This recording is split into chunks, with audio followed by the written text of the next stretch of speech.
ಮರುಗಿದನು ಮುಂದುವರಿದು ಹೋದೆ ನೀನು ತಂದೆಗಿನ್ನು ದಾರಿಯೇನು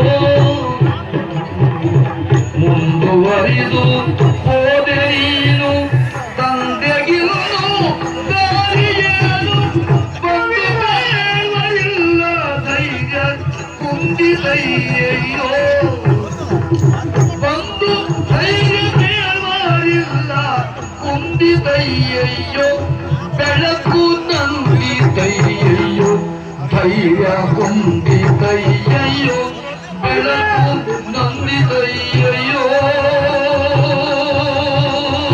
ಮಗನೇ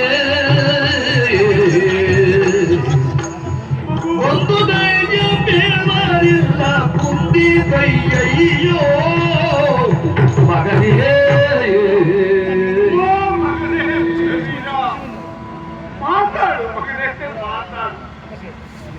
ಬದುಕಿನಲ್ಲಿ ಇಂತಹ ಜೀವ ಸ್ಥಿತಿ ಬರಬಹುದು ಎಂದು ನಾನು ಗ್ರಹಿಸುವುದಿಲ್ಲ ಮಗನೇ. ಈ ಪ್ರಪಂಚದ ಪದ್ಧತಿ ಹೇಗೆ ಅಥವಾ ನಿರೀಕ್ಷಿಸುವುದೇ ತಂದೆಯ ಹೆಣ ಮಗನಾದ ನಿನ್ನ ನಿನ್ನ ಹೆಣಕ್ಕೊಂದು ವ್ಯವಸ್ಥೆ ಮಾಡುವ ದುರ್ಯೋಗ ನನ್ನ ಪಾಲಿಗೆ ಬಂತು. ಸಾರಿ ಸಾರಿ ಹೇಳಿದೆ ಮಗನೇ, ನನ್ನ ಮಾತು ನಿನಗೆ ಹಿಂದೆನಿಸಲಿಲ್ಲ. ಅಮ್ಮ ನಾಡಿದ್ದೇ ಸರಿಯಲಿ ಏನು ಮಾಡಿ ಪಾರ್ಥನೊಡನೆ ನಿಂತು ಜಯಕ್ಕೆ ಜಡಗುತ್ತಿರಲು ಮಗನೇ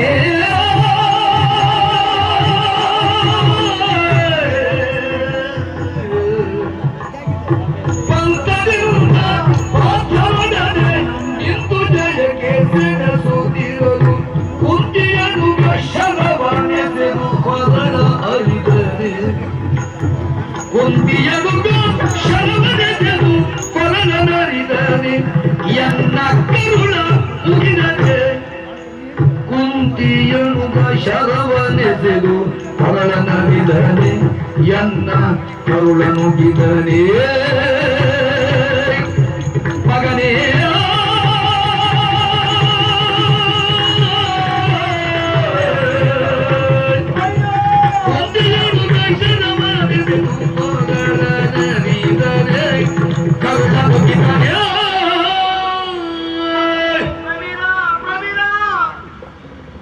ನಮ್ಮ ಬಸ್ಸಿನೊಮ್ಮೆ ಬಡಗಿದ ಕನ್ನ ನೀನು, ನಮ್ಮ ಕುಲದ ಕುಡಿ ನೀನು, ನಮ್ಮ ಪಾಲಿಗೆ ಬೆಳಕು ನೀನು. ಆದರೆ ಇಂದು ಬೆಳಕು ದೂರವಾಗಿ ಕತ್ತಲೆಯ ಬದುಕಿನಲ್ಲಿ ಆವರಿಸಿ ಹೋಯಿತೆ ಮಗನೇ. ನಮ್ಮ ವಿರೋಧಿ ಆ ಪಾರ್ಥ, ಕುಂತಿಯ ಮಗ ಪಾರ್ಥ ಸರಳ ಮೂಲಕವಾಗಿ ನಿನ್ನ ಕೊರಳನ್ನ ಕತ್ತರಿಸಿದಂತೆ ಅಲ್ಲ ಮಗನೇ, ಹೆತ್ತ ತಾಯಿಯ ಕರುಳನ್ನ ಉಗಿದ ಉಗಿದ ಉಗಿದ. ಇಲ್ಲ ಮಗನೇ, ನಿನ್ನನ್ನು ಕಳ್ಕೊಂಡು ಬದುಕುವ ಶಕ್ತಿ ನನಗಿಲ್ಲ. ಆ ವಿಧಿ ನನ್ನ ತೋಳನ್ನು ಕತ್ತರಿಸಿ ಬಿಟ್ಟ, ನನ್ನ ಒಡಲಿಗೆ ಕೊಡಲಿ ಇಟ್ಟು ಬಿಟ್ಟ. ಅಯ್ಯೋ ಅಯ್ಯೋ ಅಯ್ಯೋ, ಕಷ್ಟ ಒದಗಿದು ನಿಂತು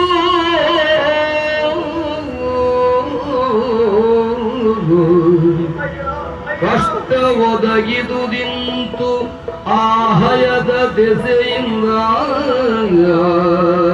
ಕಷ್ಟ ಒದಗಿದು ನಿಂತು ಆಹಯದ ದೆಸೆಯಿಂದ ಇಟ್ಟತನದಲ್ಲಿ ಮುಂದೆ ಕಾದುವರೆ ಬಲವಿಲ್ಲ.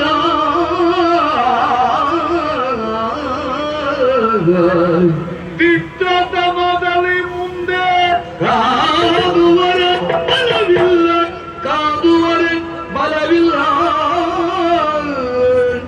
ಬಿಟ್ಟು ಖಯವನು ಕಾಣಿಕೆಯ ನಿತ್ತು ಪಾರ್ಥಗೆ, ಬಿಟ್ಟು ಭಯವನು ಕಾಣಿಕೆಯ ನಿತ್ತು ಪಾರ್ಥಗೆ ಸತ್ಕರಿಸಿ ಸಾಮವನು ಗೈವೆ.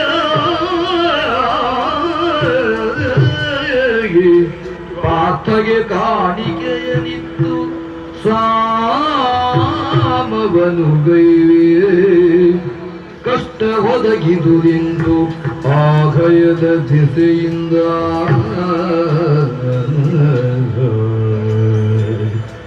ಆ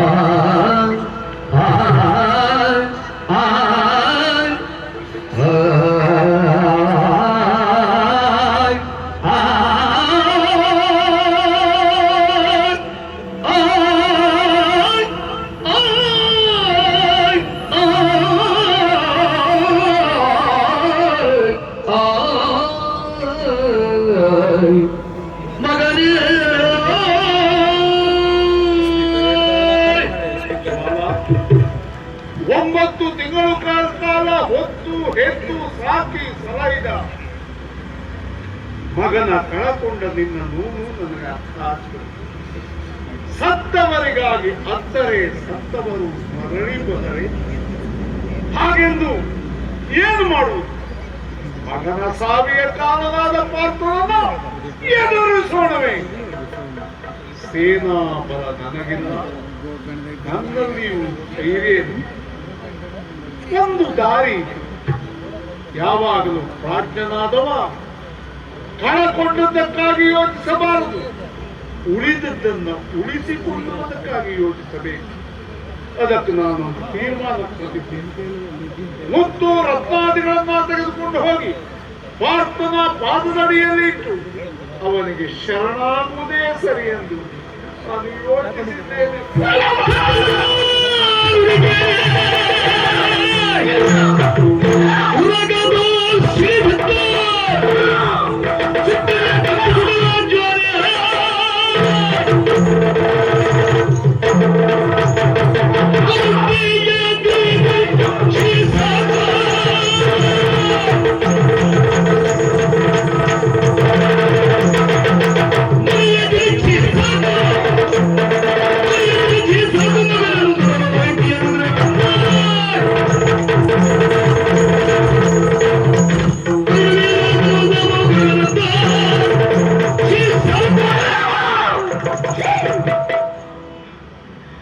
ನಮ್ಮ ಮಗ ಹೆಣವಾಗಿ ಉರುಳಿದ್ದಾನೆ.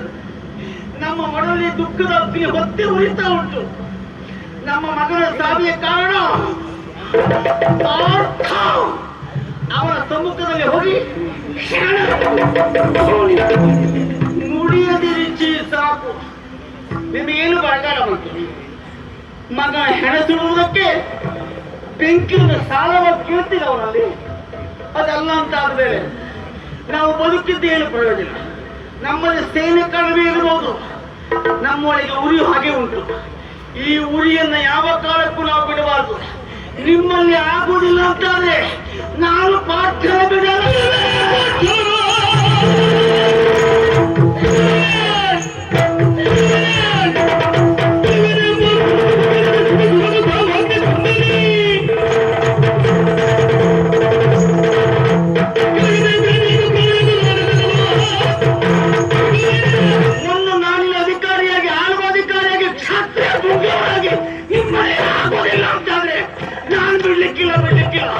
ಪ್ರವೀಣ ತಾಯಿಯಾಗಿ ಉರಿಯುವ ಜ್ವಾಲೆಯಾಗಿ ಪಾರ್ಥನ ಶಿರವನ್ನ ಅವನ ಮುಂದೆ ಚೆಂಡಾಡುತ್ತೇನೆ. ಅವನಿಗೆ ನಾನು ಜ್ವಾಲೆಯೇ ಆಗುತ್ತೇನೆ. ಈ ರೀತಿ ಬಿಡುವುದಿಲ್ಲ ಮಗನನ್ನು ಕಳ್ಕೊಂಡಾಯ್ತು. ಯಾರಿದ್ದಾರೆ ಮತ್ತೆ ನಮಗೆ? ಇದ್ದ ಒಬ್ಬನೇ ಒಬ್ಬ ಮಗ. ಹೆರುವುದಕ್ಕೆ ನಾವು ಸಿದ್ಧರಿದ್ರೂ ಕೊಡ್ಲಿಲ್ಲ. ಇನ್ನು ಯಾರು ಅಂತ ಇದ್ದಾರೆ? ಅದು ಒಬ್ಬಳಿದ್ದಾಳೆ, ಮಗಳಿದ್ದಾಳೆ. ಮಗಳನ್ನ ಮದುವೆ ಮಾಡಿ ಕೊಟ್ಟಾಗಿದೆ ನಾವು. ಅಳಿಯನು ಮಗನಿಗೆ ಸಮಾನ, ಅವನನ್ನೇ ಬರೆಸಿಕೊಳ್ಳೋಣ. ಅವ ನಮ್ಮ ಮನೆಗೆ ಅಗ್ನಿ, ಪ್ರಾರ್ಥನ ಪಾಳಯಕ್ಕೆ ಹೊತ್ತಿರಿಸುವ ಬೆಂಕಿ ಆಗಬೇಕು. ಅವನನ್ನೇ ಧ್ಯಾನ ಮಾಡೋಣ, ನಾವು ಅವನನ್ನೇ ಧ್ಯಾನ ಮಾಡೋಣ.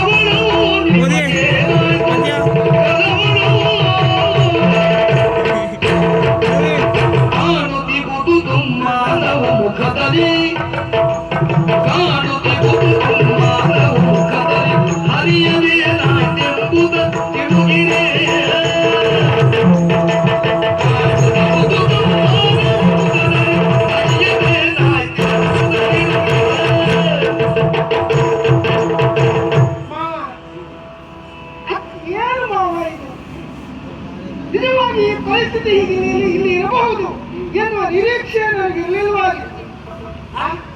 ನನ್ನನ್ನು ನೀವು ಆಗಾಗ ಕರೆಸಿಕೊಳ್ಳುವುದು ಹೊಸ್ತೇನೂ ಅಲ್ಲ. ಆಗ ಕರೆಸಿಕೊಳ್ತೀವಿ. ಆಗ ಕಸಿಕೊಳ್ಳುವ ಕ್ರಮ ಬೇರೆ ಇತ್ತು. ನಾನು ಬಂದ ತಕ್ಷಣ ನನ್ನ ಮುಖಕ್ಕೊಂದು ಮಂಗಳಾರತಿಯನ್ನು ಎತ್ತುತ್ತಾ ಇದ್ದೀನಿ. ಇವತ್ತಿಲ್ಲ ಜೊತೆಯಲ್ಲಿ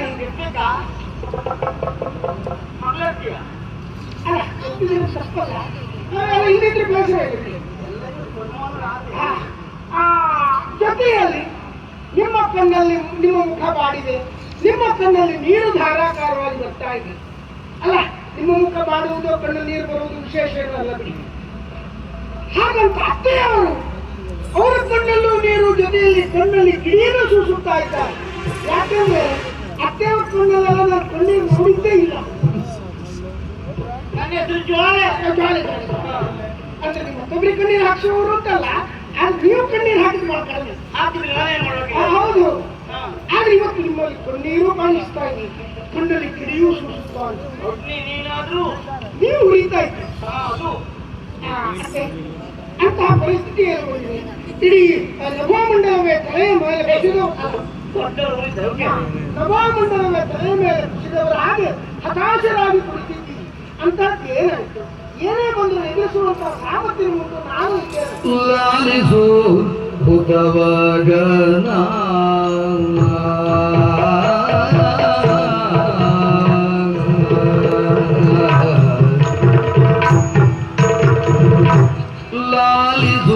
ಲಾಲಿಸುತ್ತವಗನ ಸಂಕಷ್ಟದ ದಾಳಿಯಾಗಿ ಗಗನ ಸಂಕಷ್ಟದ ದಾಳಿಯಾಗಿ ಗಗನ